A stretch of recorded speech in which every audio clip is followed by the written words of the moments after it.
Hello to all! Do you planning to visit Japan? I recently returned from a fantastic trip that my friends and I experienced in Japan. In this video, I'm going to give you all the information you need to know to plan your own vacation to Japan.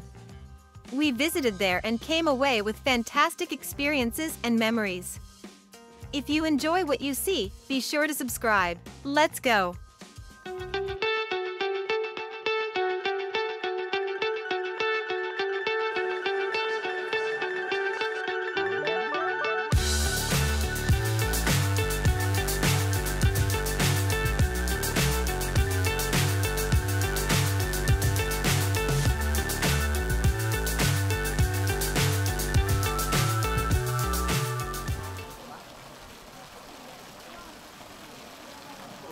What are my thoughts about Japan as a whole?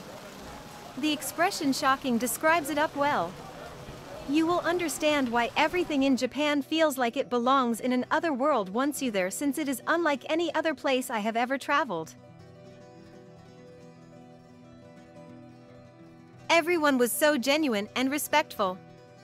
I am incredibly eager for you to experience everything. You can see the amount that my trip to Japan cost at the end of the video as I show you all the details of my expenses.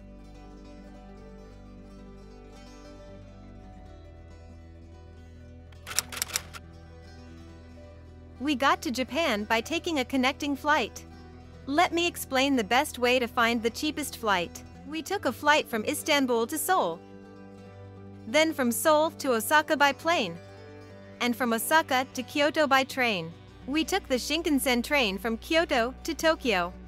Our return was scheduled as Tokyo-Seoul and Seoul-Istanbul. The best thing about connecting flights is that you have the chance to see an extra country. Occasionally, taking a connecting trip from one of the countries nearby may be less expensive than flying directly to the major location. I begin looking into ticket costs at least 6 months beforehand. Once you've purchased your ticket, the next thing to do is figure out how many days you should stay.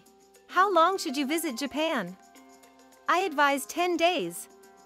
We spent most of our time in Tokyo and Kyoto. We had 4 days set up for Tokyo, 3 days for Kyoto, and 1 day for Osaka. We actually spent 8 days in Japan because we spent 2 days in Seoul. Seoul is a very lively city. I recommend you make time for Seoul as well. The location where you can find various Japanese beauties during each season. In order to escape the crowds, expensive travel, and accommodations, we decided to visit during the first week of July. The weather was excellent. Very rarely did the heat cause us to spend time indoors. I recommend you visit Japan in July.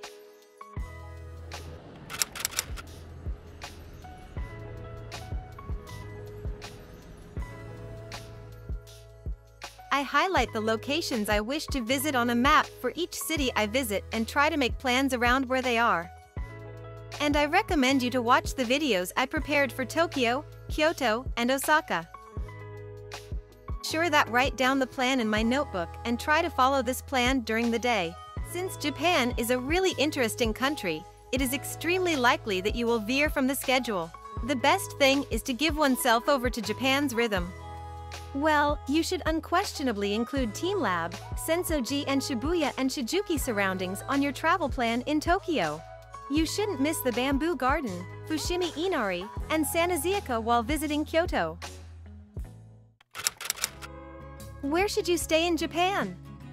I point to the locations I intend to visit on a map before booking a hotel reservation, making careful to pick the hotel near the location where the majority of my journey time will be spent.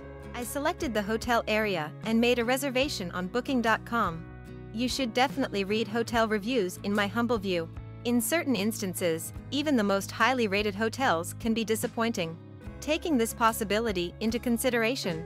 Undoubtedly, one of the most expensive travel destinations is Japan.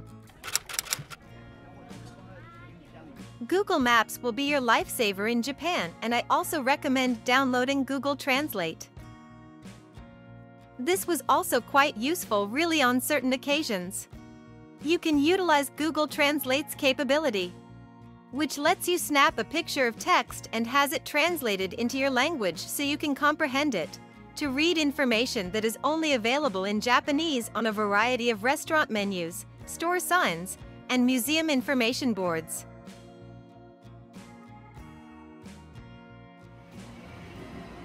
The main way that you are going to get around within Tokyo and the from Kyoto to Tokyo will be the rail system. You can purchase individual tickets for each location you visit or purchase a Japan Rail Pass, which is more affordable if you intend to travel to more cities. We didn't use it since we just traveled in one direction from Kyoto to Tokyo. Make sure to get a Shinkansen ticket, for the most popular route is from Kyoto to Tokyo or the other way around. When purchasing your ticket to see Mount Fuji on this route, don't forget to mention Fuji window seat. If the weather is clear, you may be lucky to see Mount Fuji.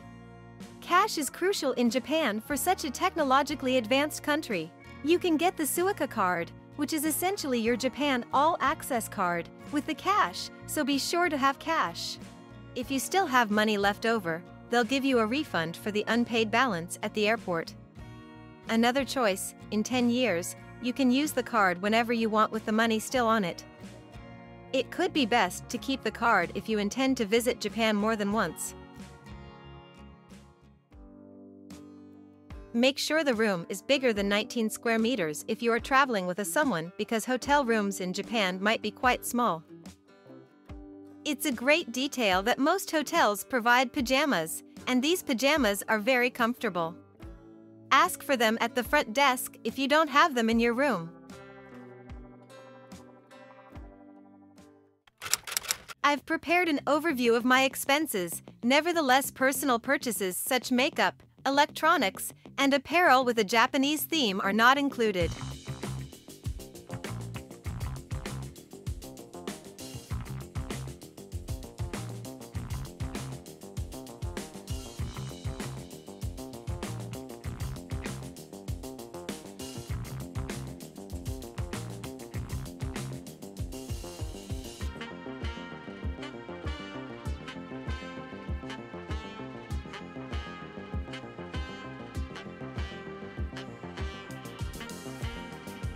I am hoping this video may be useful to you as you organize your trip. Thanks for watching. See you in the next video.